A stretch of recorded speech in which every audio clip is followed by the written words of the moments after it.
ಕಾರ್ಯಕ್ರಮಕ್ಕೆ ಸ್ವಾಗತ ನಿಮಗೆ. ಇನ್ನು ಈ ಸಿನಿಮಾ ನಮ್ಮ ನಿರ್ದೇಶಕರ ಜೊತೆ ಇನ್ನೊಬ್ರು ಕೂಡ ರೈಟರ್ ಬರೆದಿದ್ದಾರೆ, ಲಾವಣ್ಯ ಅವರು. ಲಾವಣ್ಯ, ವೆಲ್ಕಮ್ ನಿಮಗೂ ಕೂಡ ಕಾರ್ಯಕ್ರಮಕ್ಕೆ. ಒಂದು ಗಟ್ಟಿ ಟೆಕ್ನಿಕಲ್ ಟೀಮ್ ಖಂಡಿತವಾಗ್ಲೂ ಈ ತರದ ಒಂದು ಕಂಟೆಂಟ್ ಬೇಕು. ಆ ತರದ ಒಂದು ಟೀಮ್ ಕಟ್ಟಿದ್ದಾರೆ ಆಲ್ರೆಡಿ. ಅದರಲ್ಲಿ ಒಂದಿಬ್ರು ಬಂದಿರ್ಬೋದು ಇವತ್ತು. ಈ ಸಿನಿಮಾದ ಸಿನಿಮಾಟೋಗ್ರಾಫರ್ ರಾಜ್ಕಾಂತ್ ಅವರು. ಹಾಯ್, ವೆಲ್ಕಮ್ ಕಾರ್ಯಕ್ರಮಕ್ಕೆ. ಹಾಗೆ ಎಡಿಟರ್ ಶಶಿಧರ್ ಅವರು, ನಿಮಗೂ ಕೂಡ ಸ್ವಾಗತ ಸರ್. ಇನ್ನು ಇದಕ್ಕೆ ಮ್ಯೂಸಿಕ್ ಮಾಡಿರೋದು ಪ್ರಣವ್ ಮುನಿರಾಜ್, ಇವತ್ತು ಬಂದಿಲ್ಲ ಅನ್ಸುತ್ತೆ ಅವರು. ಓಕೆ, ಇನ್ನು ಆರ್ಟಿಸ್ಟ್ ಅಥವಾ ಕಲಾವಿದರ ವಿಚಾರಕ್ಕೆ ಬಂದಾಗ ಆಬ್ವಿಯಸ್ಲಿ ನಾವು ನೋಡ್ತಾ ಇದ್ದೀವಿ ಗೌಡರಾಮ್ ಸರ್. ಅವ್ರು ನಮ್ಗೆ ಒಂದು ಫೆಮಿಲಿಯರ್ ಫೇಸ್, ತುಂಬಾ ನೋನ್ ಫೇಸ್ ಅಂದ್ರೆ ಅವ್ರಿದ್ದಾರೆ. ಅದನ್ನ ಬಿಟ್ಟು ಒಂದಷ್ಟು ಆರ್ಟಿಸ್ಟ್ ಗಳೆಲ್ಲ ಡೆಬ್ಯೂಟೆಂಟ್ಸ್ ಇದ್ದಾರೆ. ಅವ್ರು ಕೂಡ ತುಂಬಾ ಒಂದು ಇಂಪಾರ್ಟೆಂಟ್ ರೋಲ್ ಪ್ಲೇ ಮಾಡ್ತಾ ಇದ್ದಾರೆ. ಜೊತೆಗೆ ಸಂಜಯ್ ಈ ಸಿನಿಮಾದ ಲೀಡ್. ಎಲ್ಲಿ ಸಂಜಯ್? ಯಾ, ಹಾಯ್ ಸಂಜಯ್, ಸಾರಿ. ವೆಲ್ಕಮ್ ನಿಮ್ಗೆ ಕಾರ್ಯಕ್ರಮಕ್ಕೆ ಸ್ವಾಗತ. ಕೆ-ಪಾಪ್ ಅಂತ ನೋಡಿದ ತಕ್ಷಣ ಹಾಗೆ ಉಳಿದ ಹಾಗೆ ಯಾರೆಲ್ಲ ತಂಡ ಬಂದಿದ್ದಾರೆ ಎಲ್ರಿಗೂ ಸ್ವಾಗತವನ್ನ ಕೋರ್ತಾ ಕಾರ್ಯಕ್ರಮ ಜಾಸ್ತಿ ತಡ ಮಾಡೋದು ಬೇಡ, ಶುರು ಮಾಡ್ಬಿಡ್ತೀನಿ. ಅವೆಲ್ಲ ನಿಮ್ಮ ಮೂವೀಸ್ ಬೇಸಿಕಲಿ ನಾನು ಕಾಂಟ್ರಾಕ್ಟರ್, ಸಿಂಪಲ್ ಬಿಸ್ನೆಸ್ ಮ್ಯಾನ್.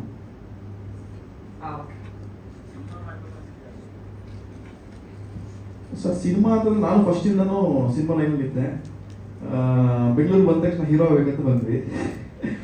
ಇರುತ್ತಲ್ಲ ಫ್ಯಾಮಿಲಿ ಸ್ಟ್ರಗಲ್ಸ್ ಎಲ್ಲ ಸ್ಟೆಪ್ ಬೈ ಸ್ಟೆಪ್ ನೋಡ್ಕೊಂಡು ಅದಾದ್ಮೇಲೆ ಗೊತ್ತಾಯ್ತು ಇನ್ನು ನನಗೆಲ್ಲ ಅಂತ. ನಿಧಾನಕ್ಕೆ ಬಿಸ್ನೆಸ್ ಲೈನ್ ಬಂದ್ವಿ. ಮತ್ತೆ ಆ ಡ್ರೀಮ್ ಅನ್ನೋದು ನನಗೆ ಉಳ್ಕೊಂಬಿಟ್ಟಿರುತ್ತಲ್ಲ, ಹಂಗಾಗಿ ನನ್ನ ಕೈಯಲ್ಲಾಗಿಲ್ಲ, ಅಟ್ಲೀಸ್ಟ್ ನನ್ನ ತಮ್ಮನ ಕೈಯಲ್ಲಾಗಿಲ್ಲ ಅಂತ ಅವನ ಕೈ ಮಾಡಿಸ್ತೀವಿ ಅಷ್ಟೇ. ಇಲ್ಲ ಸರ್, ಇಲ್ಲ ಸರ್, ಖಂಡಿತ ಇಲ್ಲ ಸರ್. ಹೌದು ಸರ್, ಹೌದು. ಇನ್ನು ಹೌದು ಸರ್, ಡ್ರಾಪ್ ಆಯ್ತು ಸರ್, ಖಂಡಿತ. ಅರ್ಥ ಆಗಿಲ್ಲ ಸರ್? ಕ್ಯಾರೆಕ್ಟರ್ ಇಲ್ಲ ಸರ್, ಸದ್ಯಕ್ಕೆ ನಾನು ಅನ್ಕೊಂಡಿಲ್ಲ ಸರ್. ಶೂಟಿಂಗ್ ಹೋಗೋದು ಸರ್? ಸರ್, ಮೇ ಬಿ ಇನ್ನೊಂದು 3 to 4 months ಆಗ್ಬೋದು ಸರ್. ಗ್ರಾಫಿಕ್ ಜಾಸ್ತಿ ಇರುತ್ತಲ್ಲ ಸರ್? ಅಷ್ಟು ಜಾಸ್ತಿ ಏನಿಲ್ಲ. ಸಿ, ನಿಮಗೆ making videos step by step making videos ಬಿಡ್ತೀವಿ. ಸಿ, ಮೇನ್ ತೆಲುಗುನಲ್ಲಿ ರಿಲೀಸ್ ಆದಾಗ ತುಂಬ ಜನ ಫ್ರೆಂಡ್ಸ್ ಕೇಳಿದ್ದಷ್ಟೇ ಗ್ರಾಫಿಕ್ಸ್ ಜಾಸ್ತಿ ಇದೆಯಲ್ಲ ಅಂತ. ಪ್ರತಿಯೊಂದು ಮೇಕಿಂಗ್ ವಿಡಿಯೋ 1 by 1 ಬಿಟ್ಟಾಗ ಆಮೇಲೆ ಅರ್ಥ ಆಯ್ತು ಎಲ್ಲರೂ. ಇಲ್ಲ, ಎಲ್ಲ ಪ್ರತಿಯೊಂದು ನಾವು ಆನ್ ಸೆಟ್ ಅಲ್ಲೇ ಮಾಡಿದ್ವಿ ಸರ್. Sir, real estate.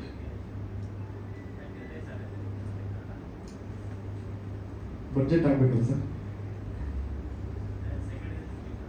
ಹೌದು ಸರ್, ಹೌದು ಸರ್.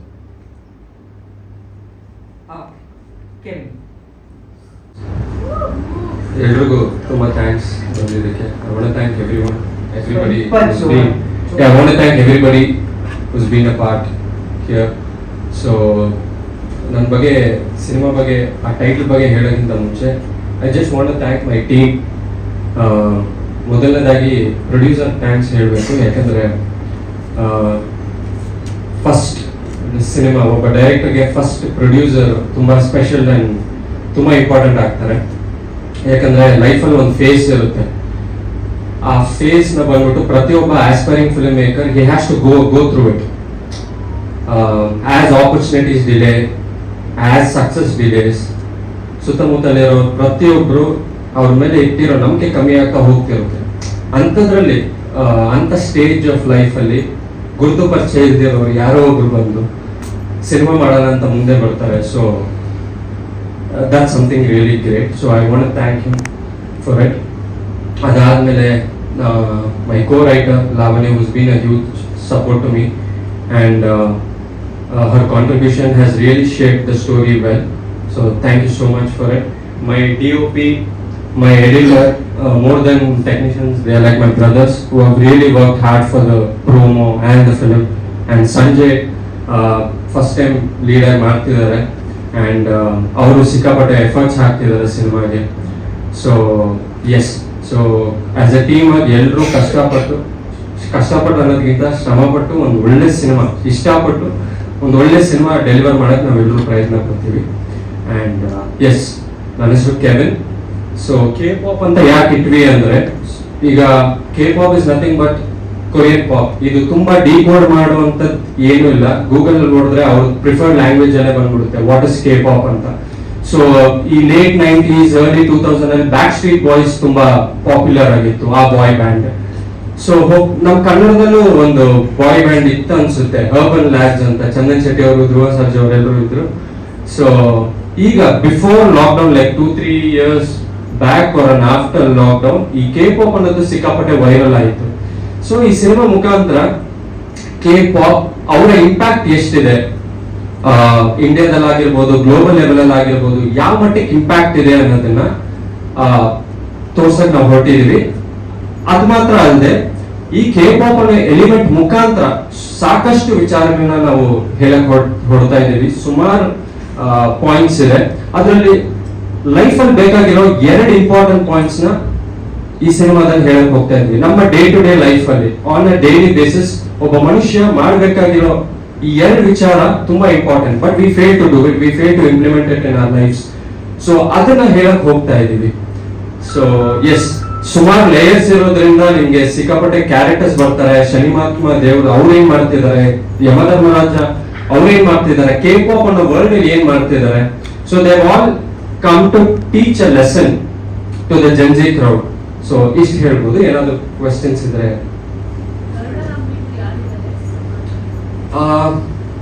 ಆಕ್ಚುಲಿ ಸುಮಾರು ಜನ ಇದ್ದಾರೆ. But as of now but Vishnu ಇದ್ದಾರೆ, ಮ್ಯಾಡ್ ಸ್ಕೋರ್ ವಿಷ್ಣು ಇದ್ದಾರೆ.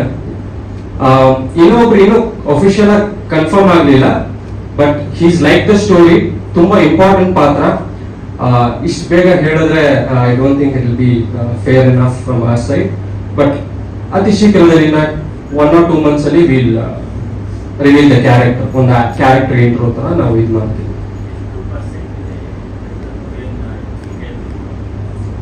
ಇಂಡಿಯನ್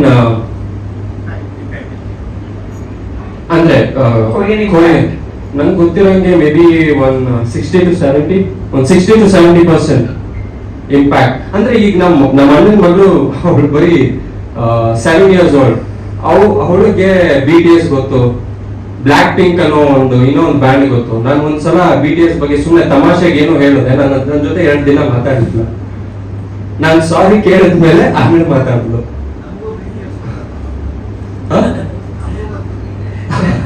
ಓಕೆ, ಅದು ಬೇರೆ BTS. ಹೌದು ಸರ್. ಅದು ಆಕ್ಚುಲಿ ಬ್ರೀಫ್ ಆಗಿ ಹೇಳ್ಬೇಕಂದ್ರೆ ಒಂದು ಡ್ರೀಮ್ ವರ್ಲ್ಡ್ ನಡೆಯುವಂತ ಒಂದು ಕತೆ. ಆಕ್ಚುಲಿ ನಮ್ಗೆ ಒಂದು 70 to 80% first half almost dream world ಅಲ್ಲೇ ನಡೆಯುತ್ತೆ.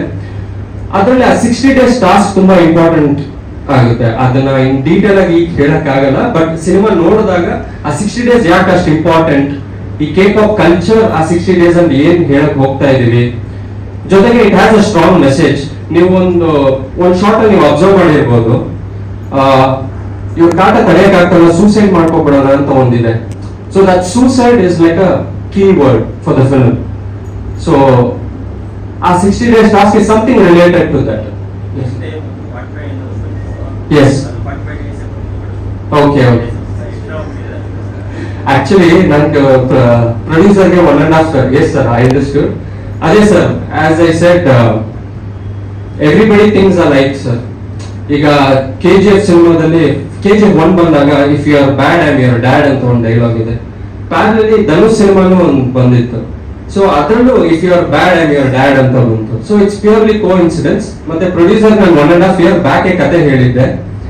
March 12th ನಾನು ಯಮಧರ್ಮರಾಜ ಪೋರ್ಷನ್ ಎಲ್ಲ ಶೂಟ್ ಮಾಡಿದೆ. ಅದಾದ್ಮೇಲೆ ಗೊತ್ತಾಯ್ತು ಒಂದ್ ಸ್ವಲ್ಪ ಎಲಿಮೆಂಟ್ ಸಿಮಿಲರ್ ಆಗಿದೆ ಅಂತ. ಬಟ್ ಯಮಧರ್ಮರಾಜ ಆಗಿರ್ಬೋದು, ಇದೆಲ್ಲ ಲೈಕ್ ಯೂನಿವರ್ಸಲ್.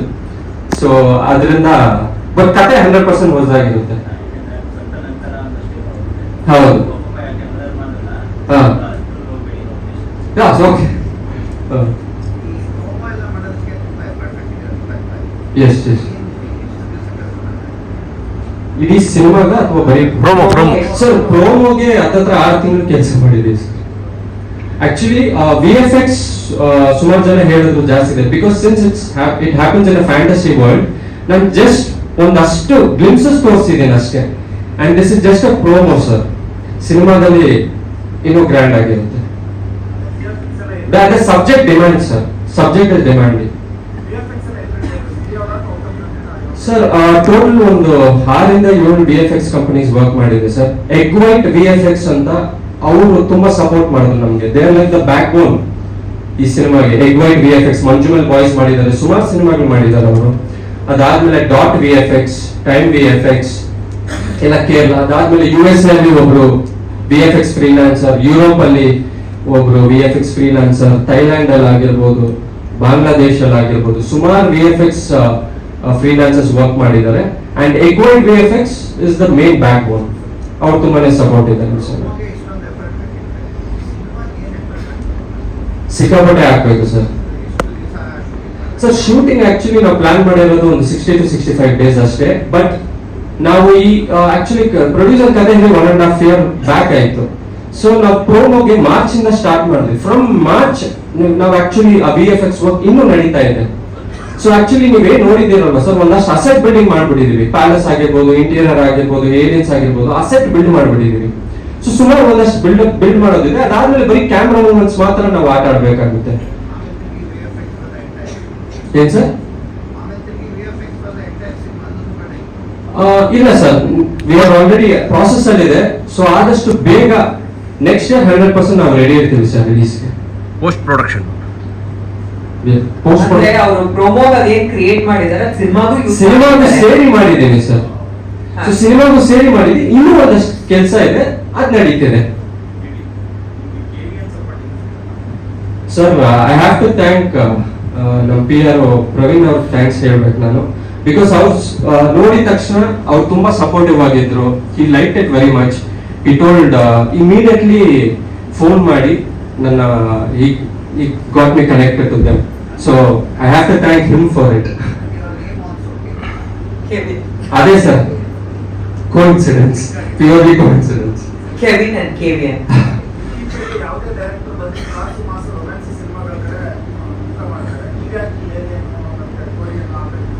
ಸರ್ ಆಕ್ಚುಲಿ ನಾನು ಒಂದು 6-7 ಕತೆ ಮಾಡಿದ್ದೀನಿ sir.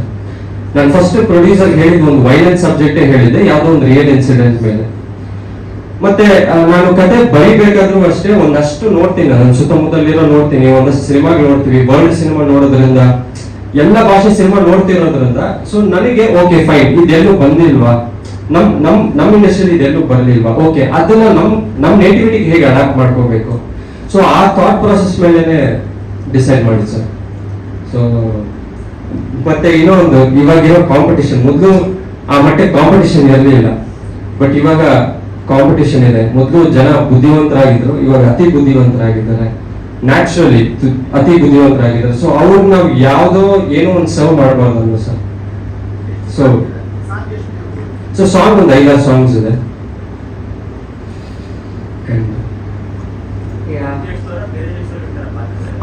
Koreans. Yes sir, future ಅಲ್ಲಿ ನಮ್ ಪ್ರೊಡ್ಯೂಸರ್ ನೋಡೋಣ, ಟ್ರೈ ಮಾಡಕ್ಕೆ ಕೊರಿಯನ್ ಹೇಳಿದ್ದಾರೆ. So yes sir, but we are all working hard. ತುಂಬಾ ಇಷ್ಟಪಟ್ಟು we are trying to give our best. So will definitely do it. ನಾನು ಹೇಳ್ದಂಗೆ this is just a promo. Cinema ನಿಜವಾಗ್ಲೂ ಬೆಸ್ಟ್ ಕೊಡಕ್ಕೆ ನಾವು ಎಲ್ಲರೂ ಪ್ರಯತ್ನ ಪಡ್ತೀವಿ.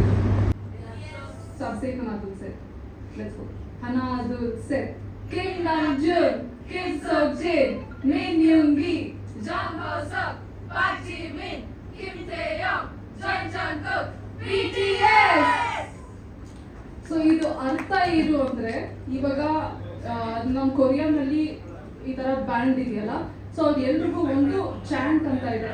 ಇಟ್ಸ್ ಅ ಮಂತ್ರ.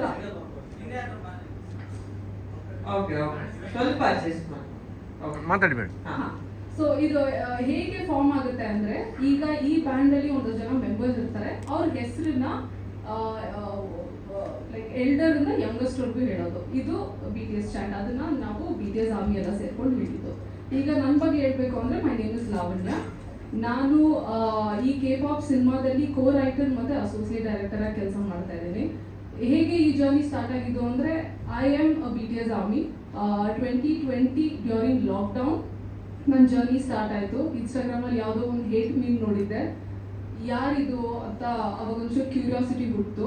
ಯಾಕಂದರೆ ಇಷ್ಟು ಜನ ತುಂಬ ಹೇಟ್ ಮಾಡ್ತಾ ಇದ್ದಾರೆ ಅಂದರೆ ಅವ್ರು ಏನೋ ಮಾಡಿರ್ತಾರೆ ಅಂತ. ಸೊ ಅಲ್ಲಿ ಯೂಟ್ಯೂಬ್ ಓಪನ್ ಮಾಡಿ ಒಂದಷ್ಟು ಸಾಂಗ್ಸ್ ನೋಡಿದಾಗ ಅಲ್ಲಿ ಐಡಿಯಾ ಬಂತು, ಓಕೆ ಇವ್ರು ಸಿಂಗರ್ಸ್ ಡಾನ್ಸರ್ಸ್ ಅಂತ. ನನಗೆ ಮುಂಚೆಯಿಂದಲೂ ಸಿಂಗರ್ಸ್ ಡಾನ್ಸರ್ಸ್ ಅಂದರೆ ಒಂದು ಸ್ವಲ್ಪ ಅಟ್ರಾಕ್ಷನ್ ಇತ್ತು. ಅವ್ರ ಕಡೆ. ಸೊ ಅಲ್ಲಿಂದ ಜರ್ನಿ ಸ್ಟಾರ್ಟ್ ಆಗಿ ಇವಾಗ ನಾವು ಇನ್ ಕೇಪ್ ಆಫ್ ಮೂವಿ ಅದನ್ನ ಇಂಪ್ಲಿಮೆಂಟ್ ಮಾಡ್ಕೊಂಡಿದ್ದೀವಿ. ಓಕೆ, ಹಾಗಾಗಿ ನಿಮ್ಮೆಲ್ಲರಿಗೂ ಇಷ್ಟ ಆಗೋ ಥರ ನಾನು ಮಾಡ್ತೀನಿ. ನಿಮ್ಮೆಲ್ಲರ ಆಶೀರ್ವಾದ ನನ್ನ ಮೇಲೆ ಇರಲಿ. ಟ್ರೈನಿಂಗ್ ಆಗಿದೆ ಸರ್. ಡ್ರಾಮಾಗಳೆಲ್ಲ ಮಾಡ್ತಿದ್ದೆ, ಆಮೇಲೆ ಸಿನಿಮಾದಲ್ಲಿ ಡೈರೆಕ್ಟ್ ಡಿಪಾರ್ಟ್ಮೆಂಟ್ ಕೆಲಸ ಮಾಡ್ತಿದ್ದೆ, ಮೀಡಿಯಾದಲ್ಲಿ ಕೂಡ ಕೆಲಸ ಮಾಡ್ತಿದ್ದೆ ಸರ್. ಮುಂಚೆ ಮೀಡಿಯಾದಲ್ಲಿ ಕೆಲಸ ಮಾಡಿದ್ರೆ ಸಿನಿಮಾ ಮಾಡಿದಾಗ ಹೆಲ್ಪ್ ಮಾಡ್ತಾರೆ ಅಂತ ಅದೆಲ್ಲ ಮಾಡ್ತಿದ್ದೆ. ಸೊ ಇವಾಗ ನಮ್ಮ ಅಣ್ಣ ನನಗೋಸ್ಕರ ಸಿನಿಮಾ ಮಾಡ್ತಿದ್ದಾರೆ. ನಿಮ್ಮೆಲ್ಲರಿಗೂ ಇಷ್ಟ ಆಗೋ ಥರ ನಾನು ಸಿನಿಮಾ ಮಾಡ್ತೀನಿ. ಅವಾಗ ಹೇಳಿದ್ದೆ ಸರ್. ಅಲ್ಲ, ಕೊರಿಯಾ ಟು ಕರ್ನಾಟಕ ಗೊತ್ತು, ಕೊರಿಯಾ ಟು ಮಂಡ್ಯ ಹೆಂಗೆ ಅಂತ ಅದೇ ಏನ್ ಕನೆಕ್ಷನ್ ಅದು? ಡೈರೆಕ್ಟು ಮತ್ತೆ ನಮ್ಮ ಅಣ್ಣ ಡಿಸೈಡ್ ಮಾಡಿ ಮಾಡ್ತಿದ್ದಾರೆ. ನಾನು ಅದೇ ಒಬ್ಬ ಕಾಲೇಜ್ ಹುಡುಗ ಕ್ಯಾರೆಕ್ಟರ್ ಮಾಡ್ತಾ ಇದ್ದೀನಿ ಸರ್. ಸರ್ ಅದೇ ಫನ್ನು, ಲವ್, ರೊಮ್ಯಾನ್ಸು ಎಲ್ಲ ಮಾಡ್ತೀನಿ. ಇದೇ ಡೆಬ್ಯೂನ ಬೇರೆ ಸೀರಿಯಲ್ ಗಿರಿಯಲ್ ಬೇರೆ ಆ್ಯಕ್ಟಿಂಗ್? ಆ್ಯಕ್ಟಿಂಗು ಸಣ್ಣ ಪುಟ್ಟ ಕ್ಯಾರೆಕ್ಟರ್ ಮಾಡ್ತಿದ್ದೆ ಸರ್. ಡೈರೆಕ್ಷನ್ ಡಿಪಾರ್ಟ್ಮೆಂಟ್ ಕೂಡ ಕೆಲಸ ಮಾಡ್ತಿದ್ದೆ ಅಲ್ಲಿ. ಇದೇ ಡೆಬ್ಯೂ ಸರ್, ಫಸ್ಟ್ ಸಿನಿಮಾ. ನಾವು ಟೆಕ್ನಿಷಿಯನ್ಸ್ ಮಾತಾಡ್ತಾರಾ? ಇದು ನೀವು ಡಿಫ್ರೆಂಟ್ ಸ್ಟೋರಿನೇ ನೋಡ್ತೀರಾ. ಆ್ಯಕ್ಚುಲಿ ಡಿಫ್ರೆಂಟ್ ವರ್ಡ್ಗೆ ಕರ್ಕೊಂಡು ಹೋಗುತ್ತೆ. ನಾವು ಸರ್ ಕೆವಿನ್ ಅವರು ನಮಗೆ ಕತೆ ಹೇಳಿದಾಗ the number of layers it has and number of plots ಅವ್ರು ಕೊಟ್ಟಿರೋದು ತುಂಬ ಚೆನ್ನಾಗಿದೆ. ನಾವು ಹಿಂಗೆ ಆ್ಯಸ್ ಎ ಕಾಮನ್ ಆಡಿಯನ್ಸ್ ಹಿಂಗೆ ಎಂಜಾಯ್ ಮಾಡ್ಕೊಂಡು ನೋಡ್ತೀವೋ, ಒಂದು ದೊಡ್ಡ ವಿಷಯನ ಲೈಕ್ ಕಾಮಿಡಿಯಾಗಿ ಹ್ಯೂಮರ್ ಆಗಿ ಹೇಳಕ್ಕೆ ಟ್ರೈ ಮಾಡ್ತಾ ಇದ್ದಾರೆ. ಇದು ಖಂಡಿತ ನಿಮಗೆಲ್ಲ ಇಷ್ಟ ಆಗುತ್ತೆ. ಆಮೇಲೆ ಚಾಲೆಂಜ್ ಏನಂದರೆ ಇದರಲ್ಲಿ ತುಂಬ ವೇರಿಯೇಷನ್ಸ್ ಇದೆ ಕಥೆಯಲ್ಲಿ, ಅದು ಚಾಲೆಂಜು. ಆ್ಯಸ್ ಎ ಎಡಿಟರ್ ನನಗೆ ಅದನ್ನು ಖುಷಿ ಆಗುತ್ತೆ ಮಾಡೋಕ್ಕೆ. ಒಂದು ಚಾಲೆಂಜ್ ಇದೆ ಮಾಡೋಕ್ಕೆ. ಆ್ಯಕ್ಚುಲಿ ನೀವು ನೋಡಿದ್ದು ಟೈಟಲ್ ಟೀಸರೇನೆ ನಾವು ಆಲ್ಮೋಸ್ಟ್ 14 ವರ್ಷನ್ಸ್ ಆಫ್ ಕಟ್ ಮಾಡಿದ್ದೀವಿ ಡಿಸ್ಕಸ್ ಮಾಡ್ತಾ.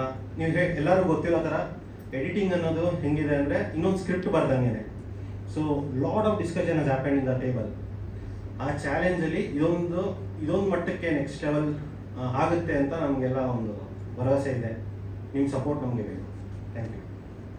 4 days ಶೂಟ್ ಮಾಡಿದ್ದೀವಿ. 4 days ಶೂಟ್ಗೆ 6 month ಪ್ಲ್ಯಾನಿಂಗು. ಯಾಕಂದರೆ ನಮಗೆ ಒಂದು ಸೆಟ್ಟಲ್ಲಿ ಒಂದೊಂದು ಡೇ ಎಲ್ಲ ಒಂದು 600 ಮೆಂಬರು 300 ಮೆಂಬರು ಅಷ್ಟು ಕ್ರೂ ಹಿಡ್ಕೊಂಡು ಮಾಡೋದಿತ್ತು. ಯಾಕಂದರೆ ಅನೌನ್ಸ್ಮೆಂಟ್ ವಿಡಿಯೋಗೆ ಮಾಡ್ತೀವಿ ಅಂತ ಪ್ಲ್ಯಾನ್ ಮಾಡಿದಾಗ ನಮ್ಮ ಕೆವಿನ್ ಅವರು ಇಷ್ಟು ಬಜೆಟು ಅನೌನ್ಸ್ಮೆಂಟ್ ವಿಡಿಯೋ ಮತ್ತು ನಮ್ಮ ಪ್ರೊಡ್ಯೂಸರು ಸರಿ ಓಕೆ ಮಾಡಿ ನೀವು ಅನೌನ್ಸ್ಮೆಂಟ್ ವಿಡಿಯೋ ನಾವು ಮಾಡೋಣ. ಈ ಬಜೆಟಲ್ಲಿ ನಾವು ಆಲ್ಮೋಸ್ಟ್ ನಮ್ಮಲ್ಲಿ ಯಾರೂ ಮಾಡಿಲ್ಲ, ಫಸ್ಟ್ ಟೈಮ್ ನಾವು ಮಾಡಿರೋದು. ಈ ಬಜೆಟ್ ಮಾಡಿದ್ದಾರೆ ಅಂದರೆ ಸ್ಮಾಲ್ ಆಗಿ ಅನೌನ್ಸ್ಮೆಂಟ್ ವಿಡಿಯೋ ಅಂತ ಬಂದಾಗ ಸಿಂಪಲ್ ಆಗಿರುತ್ತೆ. ನಾವು ಸಿನಿಮಾಗೆ ಏನು ಖರ್ಚು ಮಾಡ್ತೀವಿ ಒಂದು ಡೇಗೆ ಅಷ್ಟು ಬಜೆಟ್ ಇದೆ. ಒಂದೊಂದು ಡೇ ನಾವು ಯೂಸ್ ಮಾಡಿರೋ ಎಕ್ವಿಪ್ಮೆಂಟ್ ಆಗಿರ್ಬೋದು, ಲೈಟ್ ಆಗಿರ್ಬೋದು. ನಾವು ಒನ್ ಡೇ ಒಂದು ಸೆಟ್ಟಲ್ಲಿ ಶೂಟ್ ಮಾಡ್ತಾಯಿದ್ದೆವು. ಅವತ್ತು ನಮಗೆ ಆಲ್ಮೋಸ್ಟ್ ಬೆಂಗಳೂರಲ್ಲಿ ಲೈಟ್ಸೇ ಇಲ್ಲ ನಮಗೆ. ಯಾಕಂದರೆ ಅವತ್ತು ದೊಡ್ಡ ದೊಡ್ಡ ಸಿನಿಮಾನು ಬೇರೆ ಬೇರೆ ನಡೀತಾ ಇತ್ತು. ನಾವೇ ಅಷ್ಟು ಲೈಟ್ಸ್ ಬುಕ್ ಮಾಡಿದ್ದೀವಿ. ಆ ಸ್ಟುಡಿಯೋಗೆ ಮಾಡಲೇಬೇಕು ನಮಗೆ. 2 days, 1 day ಶೂಟ್ ಮಾಡಿರೋದು. 1 day ಇಡೀ ಸೆಟ್ಟಲ್ಲಿ ಸೆಟ್ ವರ್ಕು ಅಲ್ಲ ಲೈಟಿಂಗ್ ವರ್ಕು ಅಷ್ಟು ಪ್ಲ್ಯಾನಿಂಗ್ ಮಾಡಿದ್ದು. ಅವತ್ತು ಆಲ್ಮೋಸ್ಟ್ ನಮಗೆ ನಮ್ಮ ನಿತಿನ್ ಅಂತ light NS lights and grips ಅಂತ ಅವರು ತುಂಬ ಸಪೋರ್ಟಾಗಿ ನಿಂತ್ಕೊಂಡ್ರು. ನಮ್ಮ ಈ ಥರ ಒಂದು ಬಜೆಟಲ್ಲಿ ಇಡೀ ಬೆಂಗಳೂರಲ್ಲಿ ಅಷ್ಟು ಲೈಟ್ಸ್ ನಾವು ಅರೇಂಜ್ ಮಾಡಿದ್ದು ಚಾಲೆಂಜ್ ಇತ್ತು ಆ್ಯಕ್ಚುಲಿ ನಮಗೆ. ಇನ್ನು ನಾವು ಜಾಲಿವುಡ್ಡಲ್ಲಿ 1 day ಶೂಟ್ ಮಾಡ್ದು. ಅದು ಒಂದು 3 ಕಾಲ್ ಶೀಟ್ ಶೂಟ್ ಮಾಡಿದ್ದೀವಿ. ಅವತ್ತು ಬರೀ ಜೂನಿಯರ್ಸೇ 150 ಮೆಂಬರ್. ಡೇಯಿಂದ ನೈಟ್ ಶೂಟ್ ಮಾಡೋರಿಗೆ ಆಲ್ಮೋಸ್ಟ್ ನಾವು 1 day ಒಂದು 3 ಇಂದ 4 ಸೆಟ್ ಥರ ಪ್ಲ್ಯಾನ್ ಮಾಡ್ತಿದ್ದು. ಯಾಕೆಂದ್ರೆ ನಾವು ಒಂದೊಂದು ಡೇ ಎಲ್ಲ ಒಂದೊಂದು ಸೀನ್ನ ಶೂಟ್ ಮಾಡೋಕ್ಕೆ ಓಕೆ 1 day ಥರ ಇದೆ. ಯಾಕಂದ್ರೆ ಪ್ರತಿ ಫ್ರೇಮು ಒಂದೊಂದೇ ಫ್ರೇಮ್ ಶೂಟ್ ಮಾಡೋದು ನಾವು ಒಂದೊಂದು ಸೆಟ್ಟಲ್ಲಿ. ಅದರಿಂದ ತುಂಬ ಚಾಲೆಂಜ್ ಇತ್ತು. ಯಾಕೆಂದರೆ ನಮ್ಮ ಬಜೆಟು ಅಷ್ಟು ಜನ ಹ್ಯಾಂಡ್ಲ್ ಮಾಡಬೇಕು. ಆಲ್ಮೋಸ್ಟ್ BTS ಆರ್ಮಿ ಅಂತೆಲ್ಲ ಅವ್ರನ್ನೆಲ್ಲ ಕರೆಸಿದ್ದಾರೆ. ನೀವು ಆಡಿಟೋರಿಯಂ ಎಲ್ಲ ನೋಡಿದ್ರಿ. ಆಡಿಟೋರಿಯಂ ಫುಲ್ಲು ಲೈಟಿಂಗ್ ಮಾಡಿರೋದು. ಆ ಪಿಂಕ್ ಸೆಟಪ್ ಆಗಿರ್ಬೋದು. ಇನ್ನು ರೆಡ್ ಥೀಮ್ ಮಾಡಿದ್ದೀವಲ್ಲ ಅದು ಬಂದು ಸ್ಟುಡಿಯೋ. ಆ ಸ್ಟುಡಿಯೋ ಚಾರ್ಜಸ್ಸೇ 1 lakh ನಮ್ಗೆ 1 day. ಆ ಸ್ಟುಡಿಯೋದಲ್ಲಿ ಆ ಸೆಟ್ಟಲ್ಲಿ ಎಲ್ಲ ಕೋಪ್ರೇಷನ್ನು ಮತ್ತು ನಮ್ಮ ಟೆಕ್ನಿಷಿಯನ್ಸ್ ನಮ್ಮ ಸಪೋರ್ಟಿಂಗ್ ಇರ್ತಾರೆ. ಎಲ್ರಿಗೂ ತುಂಬ ಥ್ಯಾಂಕ್ ಯು. ಒಂದು 45 to 50 lakh VFX ಇದು ನಾವು ಶೂಟ್ ಮಾಡಿರೋದು. But we completed it in just 5 lakhs. 5.5 to 6.5 lakhs V complete ಆಗಿ ಇದು ಮಾಡಿದ್ವಿ. ಬಿಕಾಸ್ ಅಷ್ಟು VFX-ನ ಮಾಡಬೇಕಂದ್ರೆ ಸಿಕ್ಕಾಪಟ್ಟೆ ಕಷ್ಟ ಆಗುತ್ತೆ. ಆ್ಯಂಡ್ ಸುಮಾರು ಜನ ಹೇಳ್ತಾರೆ ಸಿನಿಮಾ ಮಾಡೋಕ್ಕೆ ದುಡ್ಡು ಬೇಡ, ಐಡಿಯಾ ಇದ್ರೆ ಸಾಕು ಅಂತ. ಸೊ ಐಡಿಯಾ ಒಂದು ಇದ್ದು ಜೋಬಲ್ಲಿ 10 ರೂಪಾಯಿ ಇಲ್ಲ ಅಂದ್ರೂ ಕಷ್ಟ ಆಗುತ್ತೆ. 100 ರೂಪಾಯಿ ಬೇಕಂದ್ರೆ 100 ರೂಪಾಯಿ ಇಲ್ಲ, ಬಟ್ ಅಟ್ಲೀಸ್ಟ್ 10 ರೂಪೀಸ್ ಇಟ್ಕೊಂಡು ರೈಟ್ ಮೈಂಡೆಡ್ ಪೀಪಲ್ ಜೊತೆ ಕೈ ಜೋಡಿಸಿದಾಗ 100% ನಾವು ಯಾವ ಸ್ಕೇಲಲ್ಲಿ ಬೇಕಾದರೂ ಮಾಡ್ಬೋದು with a very limited budget. So this what we did is in a very limited budget. So ಸಿನಿಮಾನು ಅದೇ ರೀತಿ ಹೈ ಸ್ಕೇಲ್ ಆಗಿದ್ರು ಏನೇ ನಿಮ್ಮ ವಿಜುವಲ್ಸ್ ನೋಡಿದ್ರು it be in a very limited budget. And the credit definitely has to go to the team.